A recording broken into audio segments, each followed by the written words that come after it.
Bonjour à toutes et à tous. Je suis Marie Ruot, je suis directrice de la recherche à l'IGPDE. Nous sommes très heureux de vous accueillir pour ce premier Midi Histoire, nouvelle formule, puisque ceux-ci désormais se tiendront exclusivement en distanciel live, comme on dit maintenant. Alors pour inaugurer cette nouvelle série, nous sommes très honorés de recevoir Fabien Locher, qui est chargé de recherche au CNRS, historien de l'environnement, dont les travaux portent sur l'histoire longue du changement climatique, les interactions entre environnement et propriété et l'histoire environnementale des mers et des océans au XXe siècle. Sa conférence d'aujourd'hui va revenir sur l'histoire des sociétés soumises aux aléas du ciel et sur la façon dont ces sociétés pensent et anticipent les changements climatiques. Pour aller plus loin, je me permets d'ores et déjà de vous renvoyer vers son ouvrage « Les révoltes du ciel, une histoire du changement climatique du XVe au XXe siècle », qui est un ouvrage coécrit avec Jean-Baptiste Fressos et qui est paru aux éditions du Seuil en 2020. Et avant de lui céder la parole, je voudrais juste vous donner une précision sur le déroulement de cette conférence. L'intervention de monsieur Fabien Locher va durer à peu près 45 minutes, 50 minutes à peu près. Vous aurez après la possibilité d'avoir une séance de questions-réponses. Je relayerai en fait les questions que vous poserez pendant la conférence via le chat.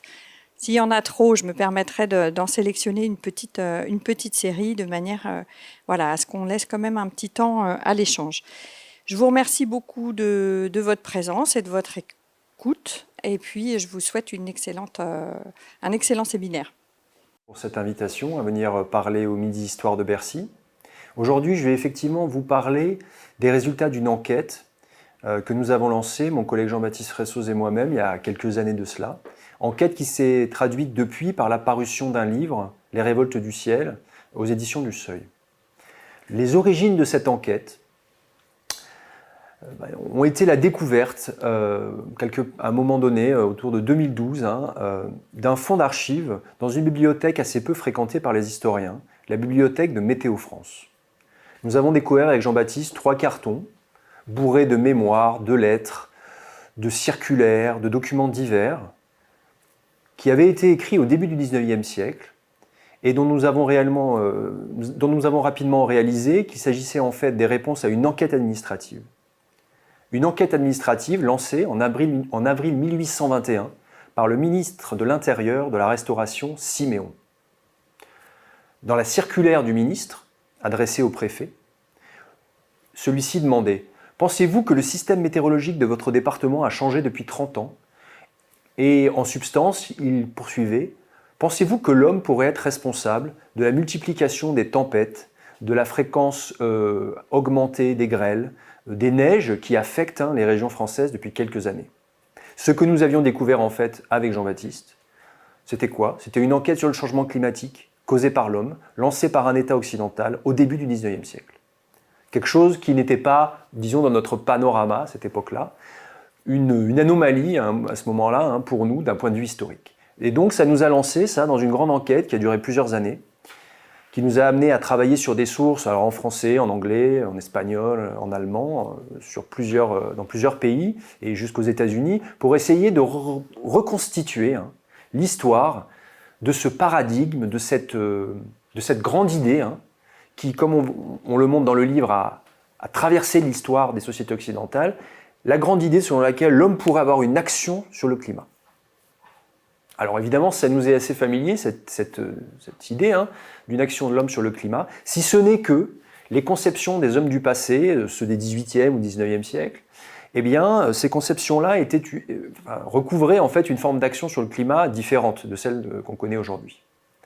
On pensait à cette époque-là qu'on pouvait agir sur le climat, mais comment? En agissant sur la forêt, sur les arbres. Ce qui était en cause à ce moment-là, et on va le voir, ce n'était pas l'action de l'homme sur le cycle du carbone comme aujourd'hui, parce qu'aujourd'hui on pense et à raison que le changement climatique est causé par des émissions de CO2. Les sociétés du passé, elles, s'inquiétaient du fait que, en coupant des arbres, par exemple, on pouvait transformer le climat. Comment? Eh bien, en provoquant des disruptions dans le cycle de l'eau. Donc, ce qui était au centre des préoccupations et des espoirs de ces sociétés confrontées au changement climatique, c'était l'idée qu'on pouvait agir sur le cycle de l'eau. Alors, il y a toujours une part d'arbitraire dans le début des histoires, dans la façon que les historiens ont de raconter les histoires. Je voudrais partir au début du XVIIe siècle, sur un terrain colonial, et pour vous expliquer comment cette idée d'une action de l'homme sur le climat passant par les forêts a émergé. Le début du XVIIe siècle, c'est le moment où la monarchie française décide que oui, ce qu'on appelle aujourd'hui le Québec, cette partie donc francophone du Canada, eh bien, vaut la peine d'être colonisée. Jusqu'à présent, on pensait que elle ne possédait pas d'or, pas d'épices, pas d'argent. Ça semblait pas évident que ce soit intéressant de la coloniser, cette région. Mais au début du XVIIe siècle, on a un mouvement de colonisation impulsé par la monarchie française au Canada, dans cette région qu'on appelle la Nouvelle-France. On a des villes qui sont fondées, on a aussi des livres qui sont écrits à Paris à propos de la Nouvelle-France. Qu'est-ce qui se passe du point de vue du climat? Les explorateurs, les conquérants, les missionnaires qui sont partis en Amérique, excusez-moi, à l'époque moderne, avaient en tête une certaine vision du monde. Cette vision du monde, elle leur avait été léguée par les Grecs. La cosmographie grecque expliquait que, on pouvait diviser la surface terrestre en climats. Mais les climats des Grecs, qu'est-ce que c'était? Ce n'étaient pas les climats physiques au sens où on l'entend aujourd'hui. Les climats des Grecs, c'était la bande de surface terrestre qui est découpée à la surface du globe par deux lignes de latitude données. Vous voyez des bandes qui font le tour de la Terre et qui passent par exemple à Bordeaux, à Lyon, à Paris. Qu'est-ce que disaient les Grecs? Qu'est-ce que disait la cosmographie grecque? Eh bien qu'il existait des climats au sens grec, des climats torrides, des climats glaciaux, des climats tempérés. Il disait aussi que, évidemment, le meilleur climat du monde, c'était celui des cités grecques, le climat d'Athènes, le climat de Sparte. Qu'est-ce qui se passe quand les explorateurs, les conquérants, les missionnaires arrivent en Amérique? Eh bien, ils ont des attentes. Ils pensent que, logiquement, en suivant cette théorie, les climats, par exemple, de Québec, de la Nouvelle-France, doivent être les mêmes, plus ou moins les mêmes, les climats physiques, que ceux de La Rochelle, de Lyon, de Paris, puisque la latitude de la France est à peu près analogue à celle de la région de Québec. Mais, voilà, il y a un hiatus dans les expériences sensibles qu'ils vont rencontrer. Jacques Cartier, pendant son second voyage au Canada, donc au XVIe siècle, manque de mourir pendant l'hivernage. Les hivers, manifestement, de la Nouvelle-France ne sont pas les hivers de La Rochelle ou les hivers de Lyon. Alors, comment expliquer ce hiatus? C'est précisément pour expliquer ce hiatus que va émerger l'idée d'une action de l'homme sur la forêt et donc sur le climat. Dans les livres sur l'histoire de la Nouvelle-France publiés à Paris au début du XVIIe siècle, on explique la différence entre les climats physiques de la Nouvelle-France et de la France, malgré l'analogie des latitudes, en disant que c'est la forêt infinie du Canada qui crée les hivers terribles de cette région. Pourquoi? Parce que les forêts notamment conservent la neige sous les ramures, parce qu'elles ont une action pour humidifier l'atmosphère. Donc il y a tout un ensemble de mécanismes qui sont décrits pour expliquer l'action des forêts sur le climat. Ça, c'est un argument savant, mais c'est aussi un argument de souveraineté. Pourquoi? Parce que c'est dire que si l'on coupe les arbres de la Nouvelle-France, alors le climat de la Nouvelle-France et le climat de la France, le climat physique cette fois-ci, seront les mêmes. On aura une analogie physique des natures canadiennes et françaises. Et ça, c'est un argument en faveur de la souveraineté du roi de France sur ces territoires. L'argument de souveraineté, il ne s'arrête pas là. Car expliquer que les climats de la France et les climats de la Nouvelle-France pourraient converger, en quelque sorte, c'est aussi dire autre chose. C'est dire que les Indiens, les autochtones qui vivent dans les grandes forêts canadiennes, vont pouvoir se transformer sous l'effet de la transformation climatique en sujet du roi de France. Pourquoi? Parce qu'à cette époque, il faut bien avoir en tête qu'à l'époque moderne, on a une idée très forte de l'influence des climats sur les corps. Vous connaissez peut-être Hippocrate, la médecine de cette époque est néo-hippocratique, c'est-à-dire elle explique que les états de santé et de maladie sont causés par le climat.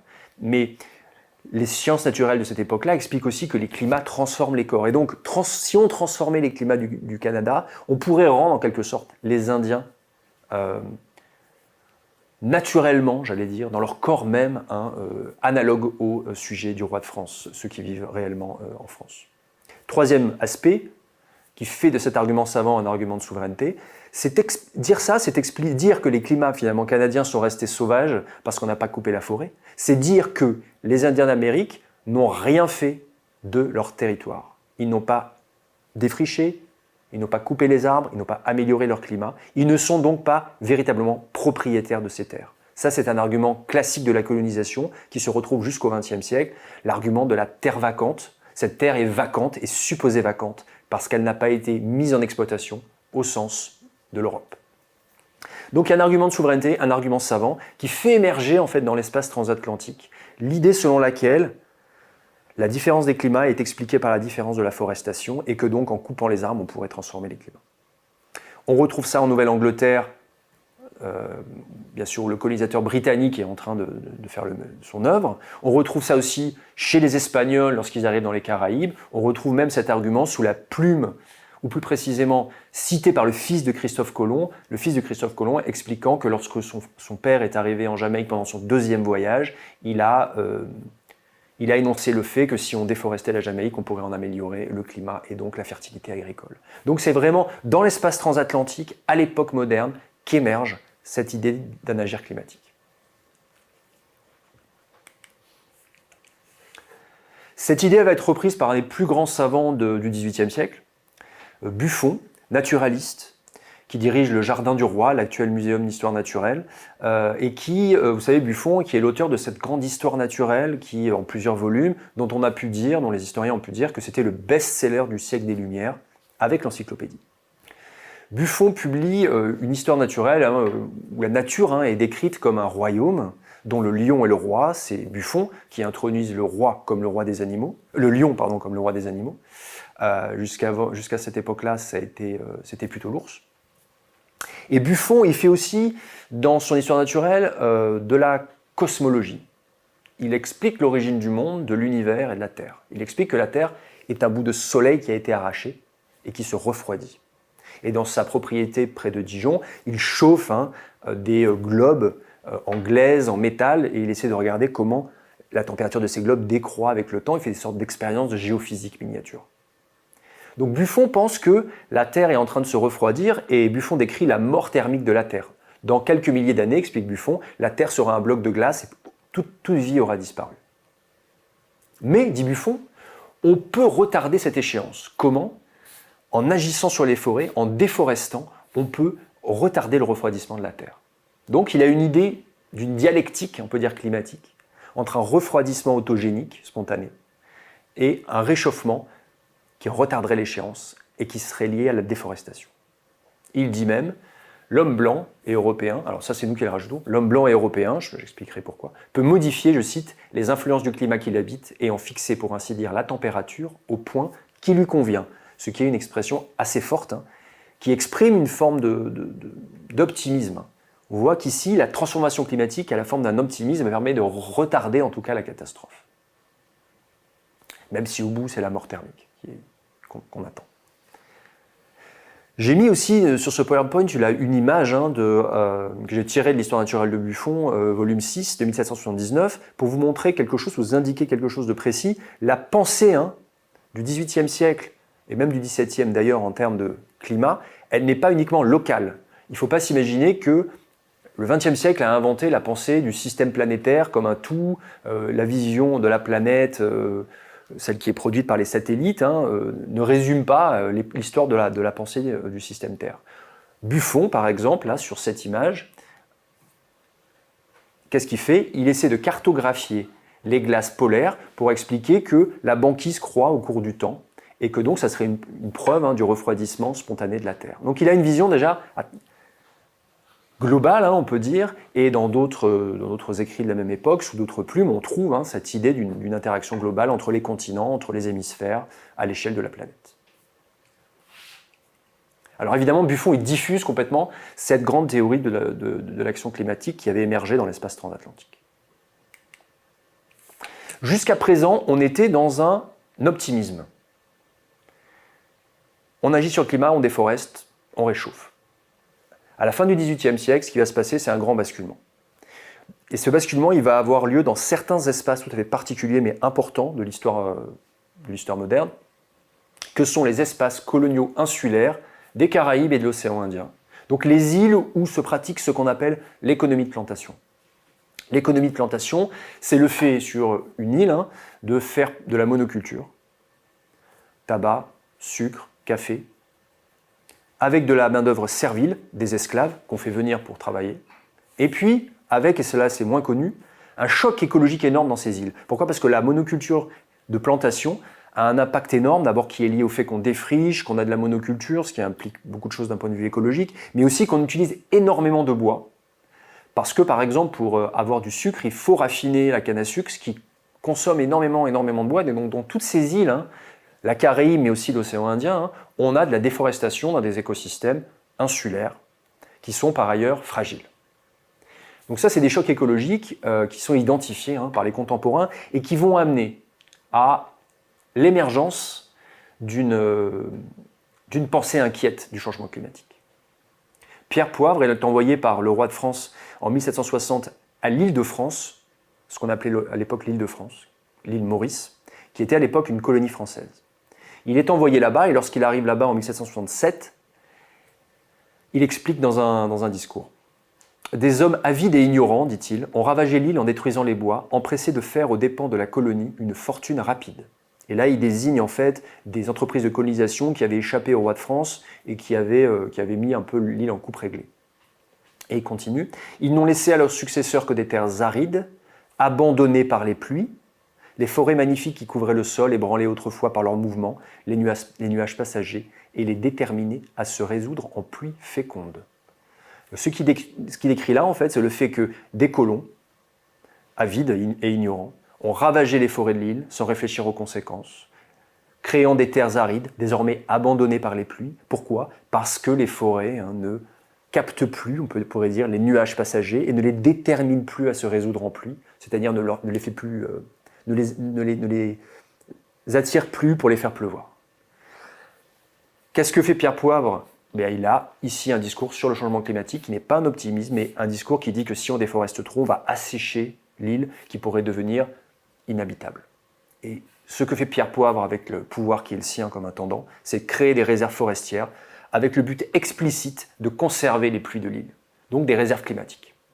On est en 1767. Ce qui est intéressant aussi, c'est que dans l'entourage de Pierre Poivre, il y a un certain nombre de fonctionnaires qui sont là pour s'occuper de différentes thématiques. Notamment, on a un ingénieur des ponts et chaussées qui est là pour fortifier l'île de France, l'île Maurice, parce qu'on a une rivalité militaire avec les Britanniques qui sont au même moment en train de prendre de l'importance en Inde. Cet ingénieur des ponts et chaussées, c'est un naturaliste et un auteur, Bernardin de Saint-Pierre, connu pour Paul et Virginie, vous connaissez peut-être ce roman Paul et Virginie, mais qui est aussi un naturaliste qui publie notamment en 1784, une fois rentré en France, des études de la nature qui sont faites très influentes. Alors Bernardin de Saint-Pierre, c'est un peu l'anti-Buffon, Buffon le matérialiste, Buffon qui ne met pas Dieu en avant dans ses descriptions scientifiques, Dieu n'a pas beaucoup de place dans le système de Buffon. Bernardin de Saint-Pierre, qui est un penseur, un naturaliste chrétien, qui pense que la nature a été créée parfaite par Dieu, et que c'est pour cela, dit Buffon, qu'elle forme un tout complètement interdépendant. C'est un providentialiste qui pense que chaque partie de la nature répond à une autre partie, et cela grâce au schéma divin. Il est soutenu par les milieux catholiques. Donc on a vraiment deux figures complètement, on peut dire, antithétiques. Dans les études de la nature de 1784, Bernardin de Saint-Pierre dit, il résume la théorie du dessèchement causé par la déforestation. Les nuages se détournent sensiblement de leur cours pour se réunir autour des montagnes, etc. C'est pour avoir détruit une partie des arbres qui couronnaient les hauteurs de cette île, et là il parle de l'île Maurice, c'est pour avoir détruit une partie des arbres qui couronnaient les hauteurs de cette île qu'on a fait tarir la plupart des ruisseaux qui l'arrosaient. Là on résume la thèse de Poivre. Et continue, Bernardin de Saint-Pierre, « Je rapporte à la même imprudence la diminution sensible des rivières et des fleuves dans une grande partie de l'Europe. » Qu'est-ce qu'il fait là, Bernardin de Saint-Pierre ? Il importe dans le contexte hexagonal les inquiétudes climatiques qui avaient émergé à l'Île-de-France. Les études de la nature de 1784 auront un immense succès. Pourquoi? Parce que 1784, c'est un moment de crise énergétique. C'est le plus haut niveau du prix du bois de chauffe en France sur tout le XVIIIe siècle. Il y a une crise énergétique liée au bois. On s'inquiète des questions de forestation et déforestation. Mais ce qui va vraiment mettre en avant la question du changement climatique comme menace, c'est un événement politique fondamental du XVIIIe siècle, de l'histoire de France, la Révolution française. Qu'est-ce qui se passe au moment de la Révolution française, la fin de l'Ancien Régime? Eh bien, dans les débats révolutionnaires, dans les PV des premiers débats révolutionnaires, de la première Assemblée générale, ça nous a frappé avec Jean-Baptiste quand on les a dépouillés. On parle énormément de changement climatique. Pourquoi? Parce que les parlementaires de la Révolution mettent en cause l'Ancien Régime, qui n'aurait pas su gérer les forêts et donc aurait amené à une destruction du climat de la France. Et pourquoi est-ce que cette accusation est si forte? Parce que la décennie 1780, il faut bien le dire, a été assez calamiteuse du point de vue des saisons et que donc il y a une recherche de responsables. Pourquoi est-ce que la monarchie ne saurait pas gérer les forêts? Parce que la monarchie, disent les révolutionnaires, aime trop la guerre, le luxe, et parce que la monarchie avait trop tendance à distribuer les charges d'officiers des eaux et forêts à partir de simples processus de courtisanerie ou alors contre argent, et pas à des gens techniquement aptes à être grands maîtres des eaux et forêts, par exemple. C'est le grand problème de l'achat des charges. On met en accusation la monarchie qui n'aurait pas su gérer les forêts, et ce qui émerge aussi à ce moment-là, c'est une figure de l'effondrement. En fait, notre livre avec Jean-Baptiste, c'est aussi une histoire de la collapsologie, au sens où on voit émerger, dès la fin du XVIIIe siècle, des grands discours qui expliquent que des civilisations, au cours de l'histoire, se sont autodétruites en détruisant leurs forêts.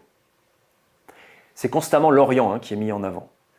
L'Égypte, la Perse, ce qu'ils appellent l'Arabie, Babylone, Ninive, des ruines, des civilisations ruinées qu'on retrouve dans des déserts, et dont on se dit qu'elles n'ont pas pu se développer dans des environnements aussi arides, qu'elles ont dû détruire une forêt qui était environnante et donc se condamner en quelque sorte à un suicide écologique.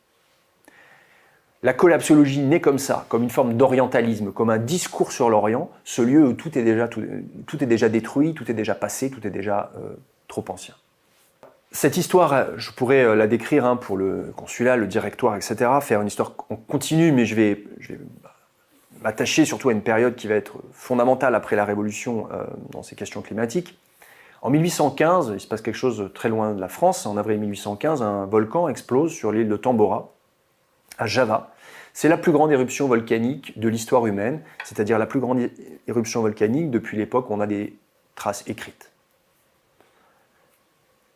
On ne sait pas combien exactement il y a eu de morts, plusieurs dizaines de milliers, 6 royaumes sont rayés de la carte, et à ce moment-là, des millions de tonnes de poussière sont expulsées dans l'atmosphère et changent le système atmosphérique global pendant plusieurs années. C'est très bien décrit par les physiciens de l'atmosphère, parce que les physiciens de l'atmosphère, ça les intéresse, c'est comme une expérience naturelle où on injecterait dans l'atmosphère des millions de tonnes de poussière, et eux, ça les intéresse de connaître les effets finalement que ça a produit. Les historiens, ça les intéresse aussi parce que ce qui se passe là, c'est un phénomène global.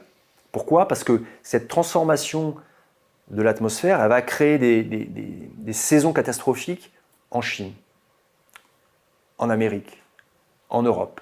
On a des émeutes en Chine, on a des émeutes en Amérique, on a des émeutes en Europe en 1817.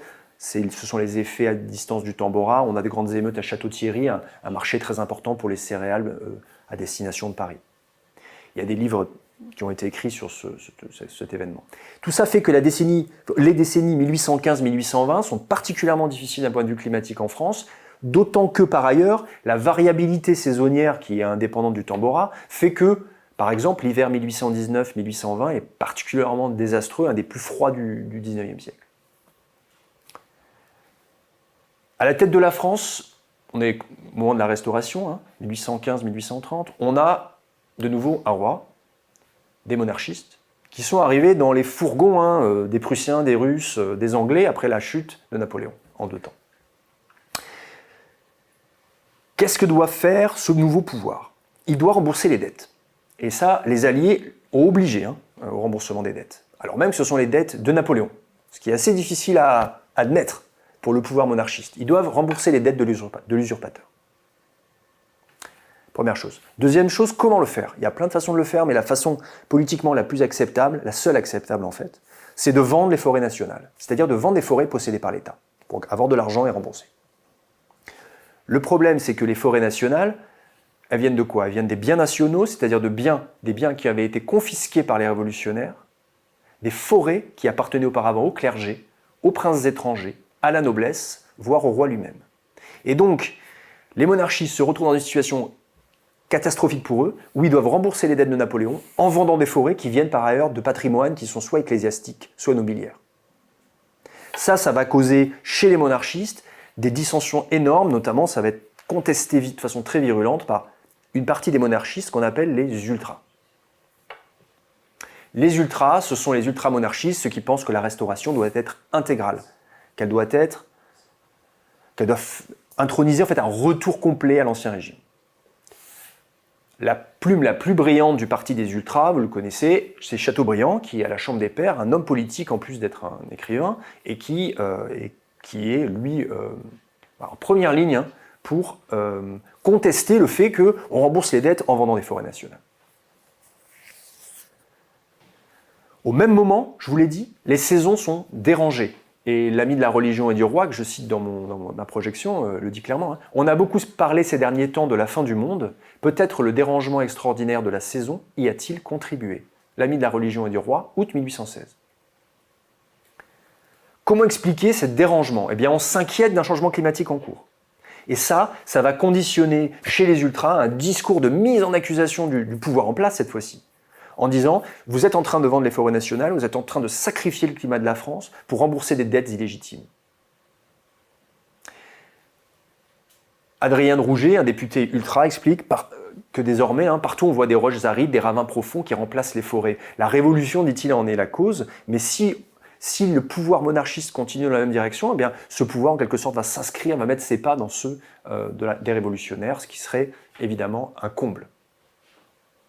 Et Chateaubriand tient un discours de collapsologue, de la collapsologie, il explique « Partout où les arbres ont disparu, l'homme a été puni de son imprévoyance. Je puis vous dire mieux qu'un autre, messieurs, ce que produit la présence ou l'absence des forêts, puisque j'ai vu les solitudes du Nouveau Monde où la nature semble naître et les déserts de la vieille Arabie, où la création paraît expirer. » Donc là, ce qu'il décrit, et il fait référence à des voyages qu'il a fait à la fois en Orient et en Amérique, aux États-Unis, il décrit le nouveau monde, celui des climats originels, et la vieille Arabie, encore une fois, le discours de l'orientalisme, où est renvoyé en quelque sorte une espèce de désastre climatique qui pourrait arriver en France.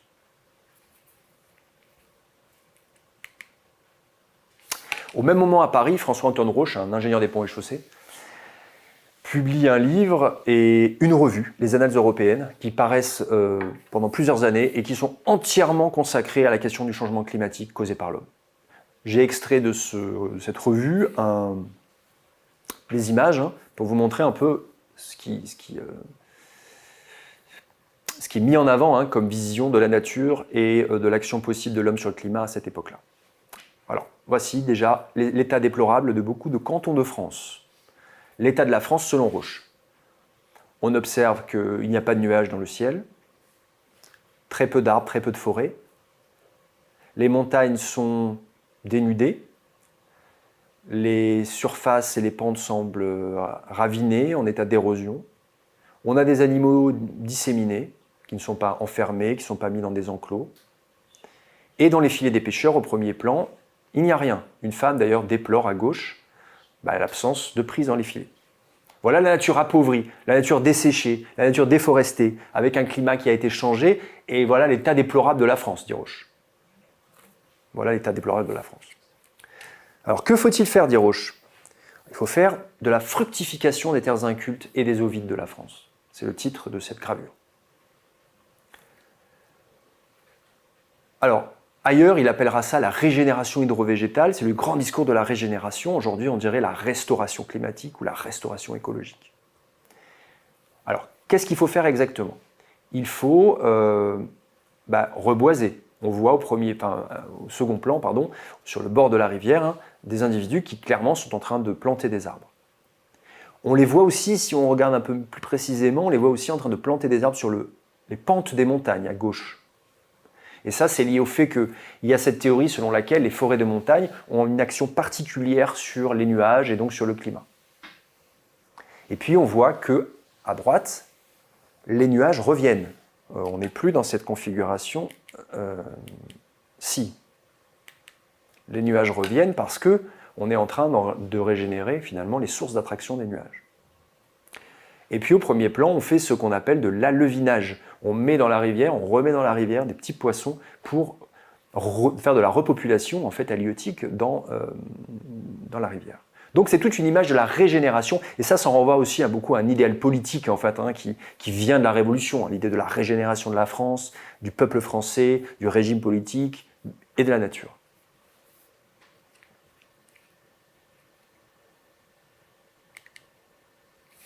Et puis l'objectif, le but, la destination, la France régénérée, ce que Roche appelle la régénération des doux biens de la nature dans tous les cantons de France, avec des arbres, avec, vous le voyez au second plan, des animaux qui sont gardés par un pasteur, et ça en fait est une référence en fait par rapport à cette image-ci, probablement une référence à ce qu'on appelle la veine pâture, qui était un droit agricole, le droit de pouvoir laisser paître des bêtes en déshérence sur les terres agricoles après les récoltes.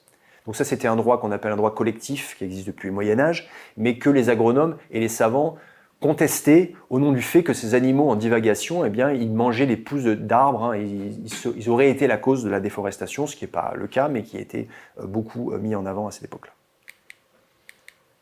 Donc ces animaux-là, désormais, ces moutons sous l'égide d'un pasteur, c'est probablement une référence au fait qu'on ne doit pas les laisser, en quelque sorte, partir comme ça, n'importe comment sur les surfaces agricoles. Donc là, on a une Arcadie. L'objectif, c'est l'Arcadie, la France arcadienne, c'est-à-dire le paradis bucolique au sens des Grecs.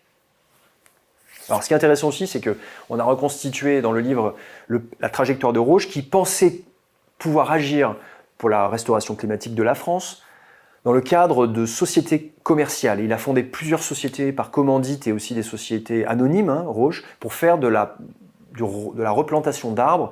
En fait, ce qu'il voulait faire, c'est acheter des terres incultes, les dessécher et planter des arbres. Il voulait aussi créer des grandes sociétés pour planter des milliers d'arbres le long de tous les sentiers, de toutes les routes de France. Il a réuni des capitaux, il a créé des sociétés anonymes, on a retrouvé chez les notaires parisiens, dans le minutier des notaires parisiens, les traces de ces sociétés. La fin est triste pour Roche, puisqu'on a aussi retrouvé son inventaire après décès. Il est mort dans un garni, c'est-à-dire dans une sorte de pension un peu misérable, dans le centre de Paris, dans les années 1830, pauvre, avec comme seul bien quelques livres, quelques habits, quelques livres et de la documentation. Donc c'est une fin un peu tragique pour la trajectoire de quelqu'un qui, sous la monarchie restaurée, sous la Restauration, incarnait vraiment le prophète du changement climatique. Prophète de malheur, mais prophète tout de même.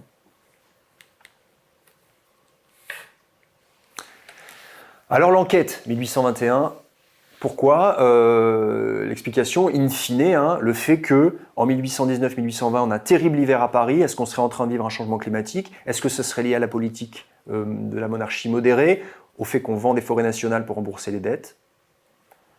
L'État, qui ne peut pas faire grand-chose contre les fluctuations climatiques, agit en lançant une grande enquête.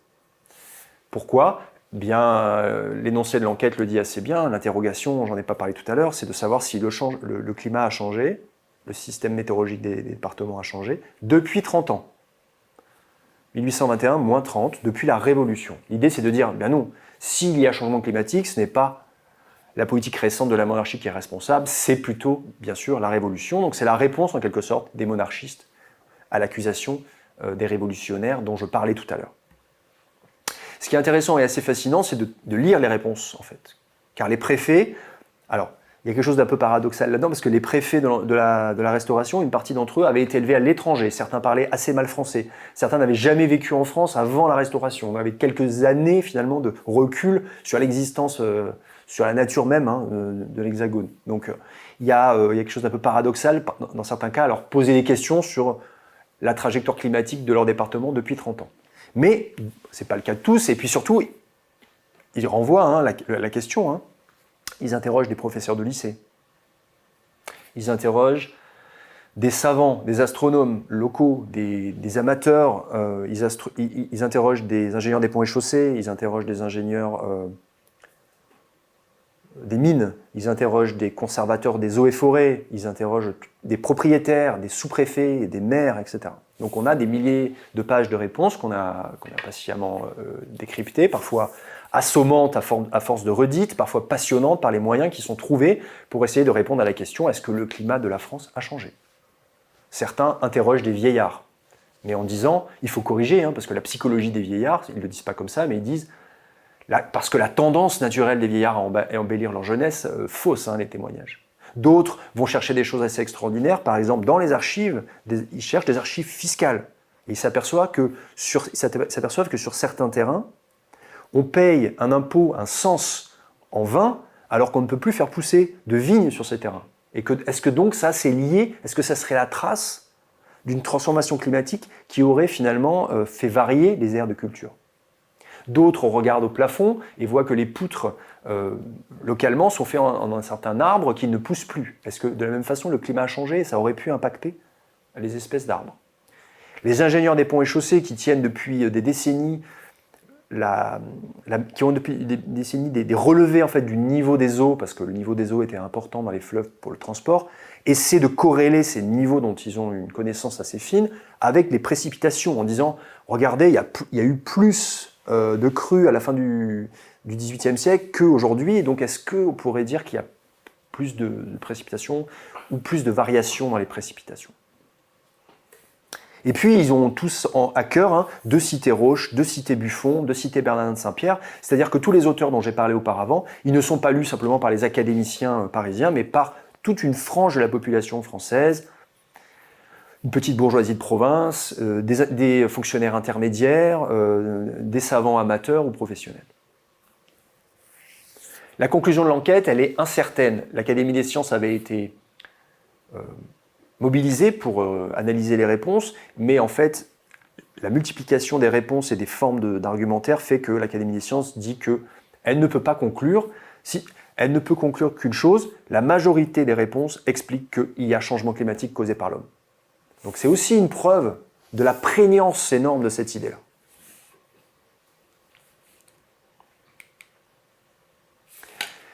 Ça ne se limite pas, je pourrais répondre à plus de questions peut-être tout à l'heure là-dessus, parce que je ne peux pas passer trop de temps dessus, c'est assez énorme aussi, ça ne se limite pas à l'Hexagone. La question du changement climatique, elle est fondamentale dans les empires coloniaux au XIXe siècle, l'empire colonial français, l'empire colonial britannique, les deux plus grands empires coloniaux, mais aussi dans les colonies, par exemple, allemandes d'Afrique, et dans d'autres encore, sur d'autres terrains coloniaux, les colonies italiennes un peu plus tard, en Libye, etc.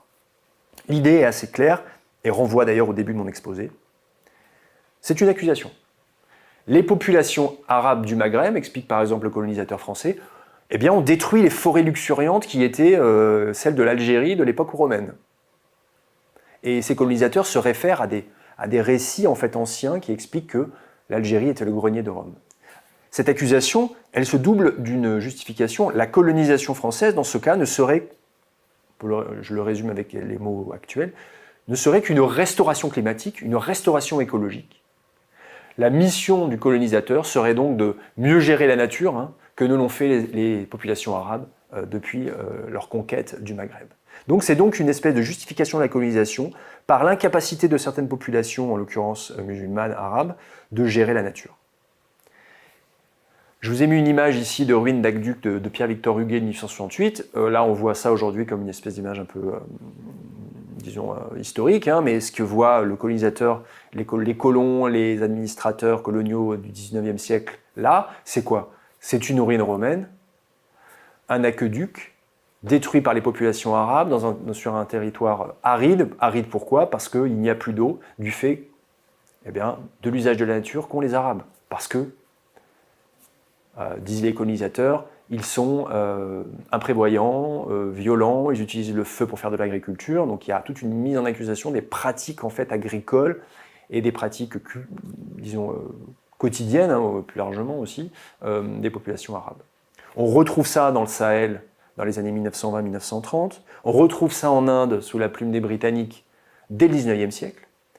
Et la conséquence de tout ça, c'est la justification d'une politique coloniale finalement d'appropriation des forêts, de domanialisation des forêts des communautés qui sont censées être incapables de gérer la nature, et de gérer leurs ressources.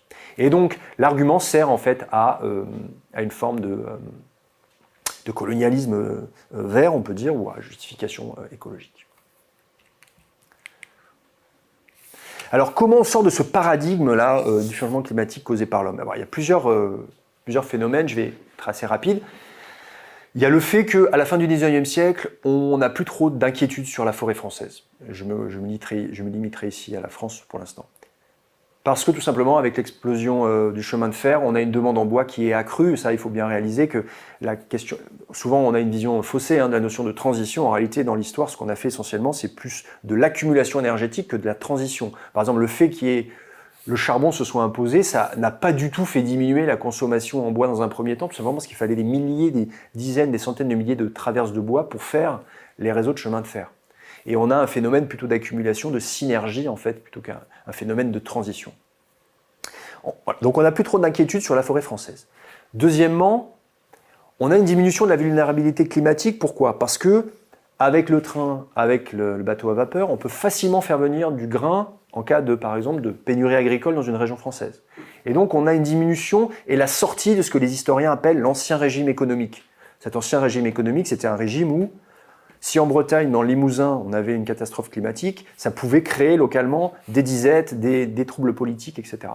Après 1860-70, il y a plein de raisons, et en particulier la question des transports, eh bien tout ça change. On a des épisodes de cherté, on a des catastrophes agricoles, mais on n'a plus cette sensibilité extrême aux réalités climatiques qui existaient dans le passé. Et puis on a une dimension épistémologique de savoir, parce que pendant tout le 19e siècle, on discute de preuves de l'action de l'homme sur le climat sans jamais réussir à prouver que l'homme a ou pas une action sur le climat. La question devient une sorte d'aporie scientifique, c'est-à-dire un cul-de-sac épistémologique, une question sans réponse, quelque chose qu'on va abandonner, une quête sans fin, où les arguments finalement s'affrontent sans jamais réussir à l'emporter. Et donc on a la climatologie contemporaine, à la fin du 19e, elle se construit non pas avec un tabou sur la question, mais plutôt en disant on n'arrive pas à trancher, avançons sur d'autres sujets.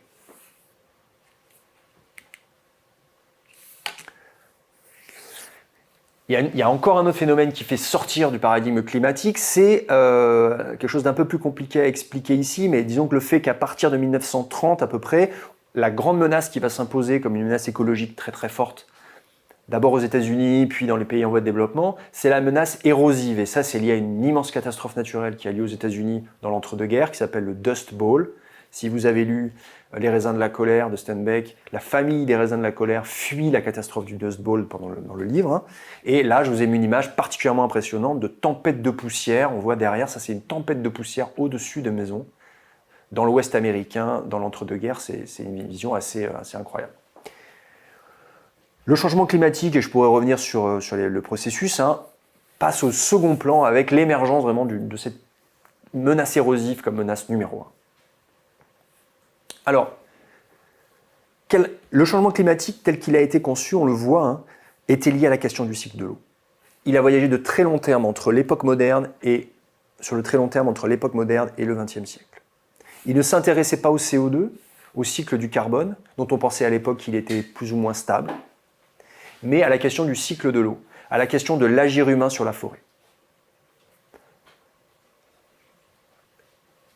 Pourtant, cette histoire a à voir avec notre changement climatique contemporain, celui qui est causé par les émissions de CO2 et auquel on doit aujourd'hui faire face par tous les moyens possibles, tous les moyens à notre disposition, pour éviter des catastrophes encore plus radicales que celles auxquelles on est confronté aujourd'hui.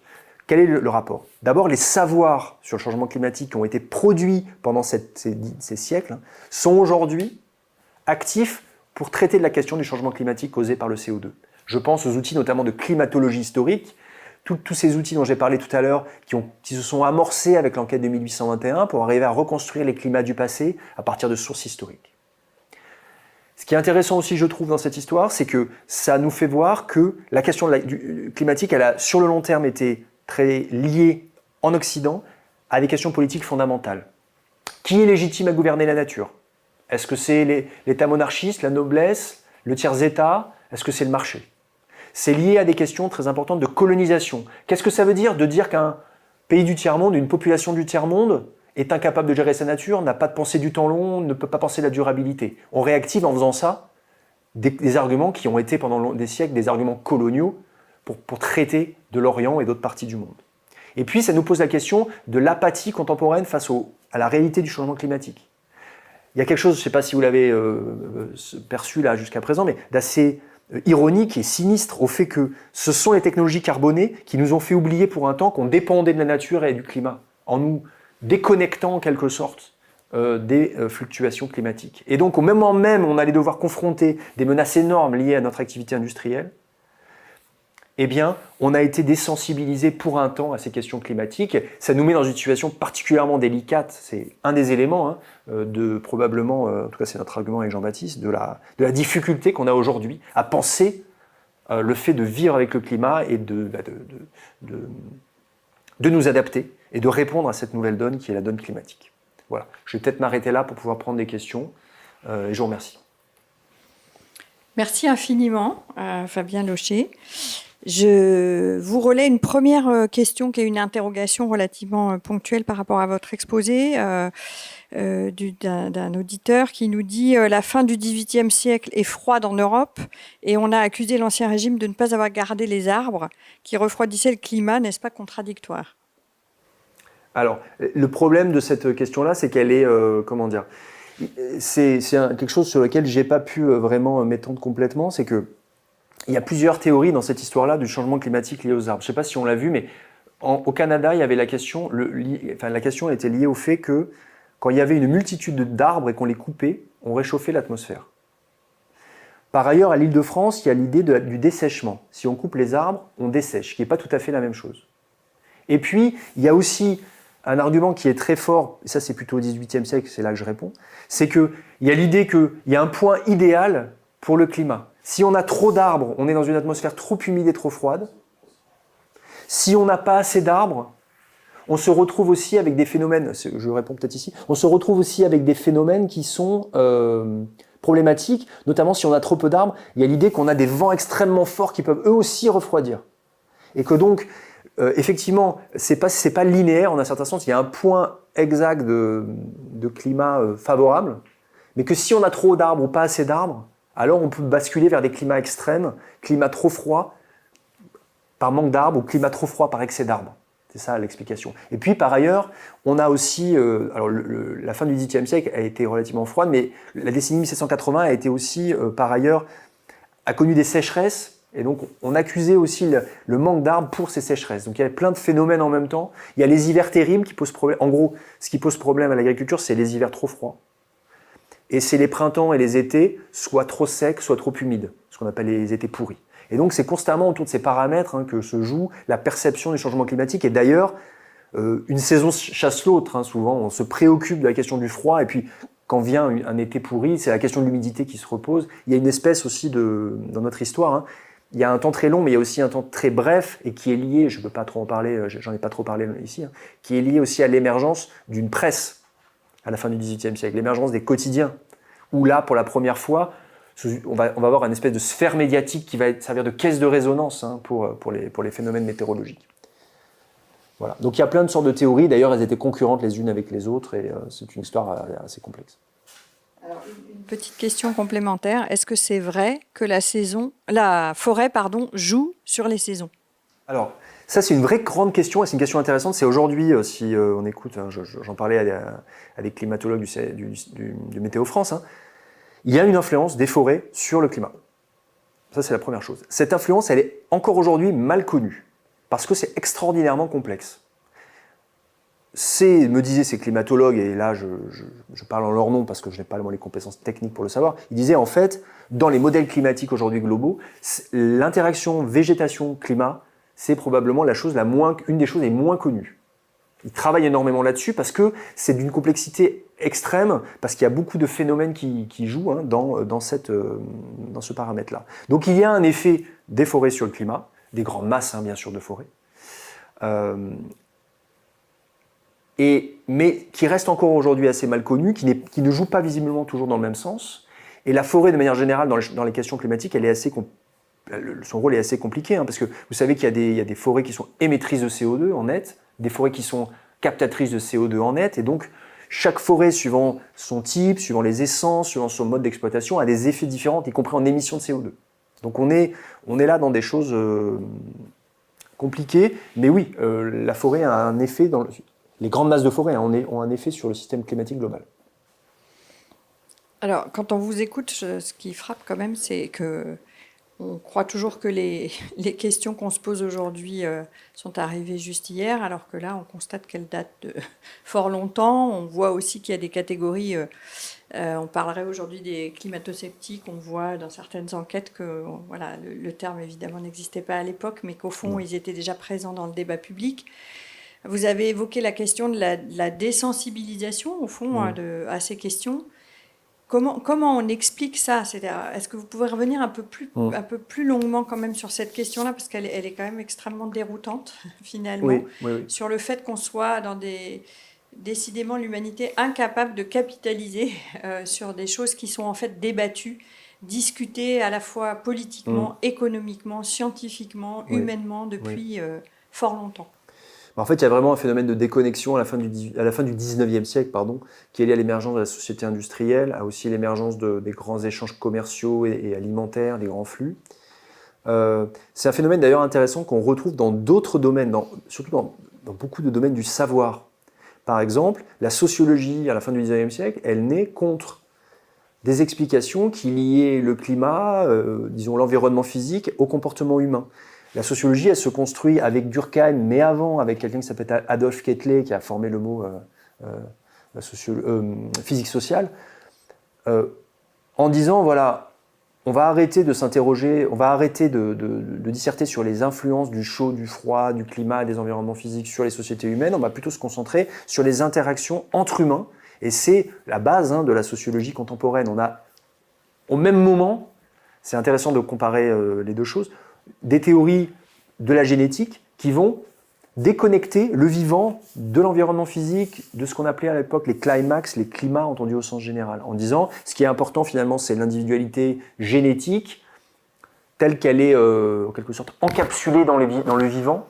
On n'est plus du tout dans une vision où le climat va transformer les êtres, etc. Donc la naissance, disons, avec Mendel et puis ensuite avec les chromosomes, l'ADN plus tard, à la fin du 19e siècle, cette naissance de cette idée que le vivant, en quelque sorte, est incorporé, encapsulé, en termes génétiques, sans grande interaction avec l'extérieur, ça fait partie du même mouvement. On coupe finalement les liens. Les sociétés humaines se déconnectent, y compris en pensée, de leur environnement pour se penser comme des systèmes clos. C'est probablement ce qu'aujourd'hui on doit réinventer. Les sociologues, notamment aujourd'hui, réfléchissent beaucoup à ces questions-là. Il y a une réenvironnementalisation des sciences humaines aussi, sans tomber bien sûr dans le déterminisme qui était parfois une forme particulièrement rudimentaire de raisonnement, mais une réenvironnementalisation des sciences sociales et de la pensée de la société en général, pour renouer ces liens qui ont été distendus à la fin du 19e siècle. C'est vrai, c'est un paradoxe, une ironie sinistre. C'est le moment où on commence véritablement à émettre énormément de CO2 en même temps. Et donc, la concomitance de ces deux phénomènes est particulièrement dommageable aujourd'hui, tout simplement parce qu'on est rentré dans une trajectoire où on s'est imaginé tout puissant pendant plusieurs décennies. Et au XXe siècle, on pourrait reparler de ça. Il y a d'autres. Je veux dire, après 1945, le discours, quand on fait. Moi, je travaille aussi sur le post-1945. Quand on lit les discours des années 50-60, sont assez incroyables en termes d'hubris, quoi. On a l'impression que l'humain, finalement, va pouvoir entièrement remodeler la planète sans aucune limite, dans des proportions absolument incroyables. On s'imagine. Enfin, moi, je travaille vous l'avez dit, sur les mers. Il y a des projets pour mettre des stations nucléaires au fond des océans, pour créer des courants marins géants qui créeraient des populations de poissons qu'on pourrait exploiter, des choses qui paraissaient de la science-fiction, mais à l'époque c'était considéré comme atteignable, parce qu'on était à ce moment-là au sommet de la pensée de l'hubris, de la toute-puissance. Je pense qu'aujourd'hui on est bien revenu de tout cela et il y a encore du travail à faire. Merci beaucoup. Alors, deux questions, je vous pose les deux d'affilée, si ça vous va. Quelqu'un qui n'a pas compris le lien entre le fait de dire que les forêts du Québec expliquent les basses températures et l'argument de souveraineté. Oui. Et puis une autre question sur les grands projets de boisement de Napoléon III, pour savoir s'ils ont été faits dans une perspective climatique. Ah, ok. Alors l'argument de souveraineté, il est lié au fait que la souveraineté elle ne s'établit pas simplement à l'époque moderne hein, sur des fondements, disons qu'on dirait de droit international ou juridique. Il y a un argument qui joue énormément, c'est l'analogie disons, de la nature. L'idée qu'il y a une légitimité naturelle à s'emparer du Québec parce qu'en termes de matérialité, le Québec ou le Canada, la Nouvelle-France, ressemblerait à la France. Il y a même des arguments dans le même sens pour expliquer que le roi de France est légitime à s'emparer de la Nouvelle-France, du Québec, parce que c'est par comment dire, transport des sédiments depuis la France jusqu'en Amérique que s'est constituée la côte canadienne. Encore une fois, une espèce d'argument qui essaie d'expliquer, en utilisant d'ailleurs du droit romain, là en l'occurrence, ça vient du droit romain cet argument, disant qu'une terre qui s'est érodée, qui s'est reconstituée ailleurs, elle fait partie du même domaine lorsqu'elle est au bord d'un cours d'eau, par exemple. Donc il y a plein d'arguments qui aujourd'hui paraissent, comment dire, ne sont pas dans le cadre du droit international qui s'est constitué depuis ce temps-là, hein, mais qui est un argument vraiment d'homologie des natures. Les natures sont homologues, donc on aurait légitimité à s'emparer de ces terres. Et puis il y a l'argument sur ça je pense qui est plus compréhensible directement, sur les terres vacantes, le fait de ne pas avoir exploité. Ça renvoie à John Locke, hein, la théorie de la propriété. C'est à la même époque, John Locke il dit, la propriété c'est quoi? C'est quand j'injecte du travail dans la nature. Il y a une nature vacante, j'injecte du travail, je suis propriétaire. Là, et John Locke d'ailleurs, il fait cet argument, fondateur sur la propriété, en étant lui-même actionnaire de compagnies de colonisation de l'Amérique et en connaissant très bien la situation américaine. Et c'est le même argument de dire, les Indiens, ils n'ont pas injecté quelque sorte de travail dans leur nature, donc ils ne sont pas propriétaires, ils ne sont pas souverains. Ça se retrouve ailleurs, c'est ce qu'ont dit les Britanniques en Australie et ailleurs. Bon.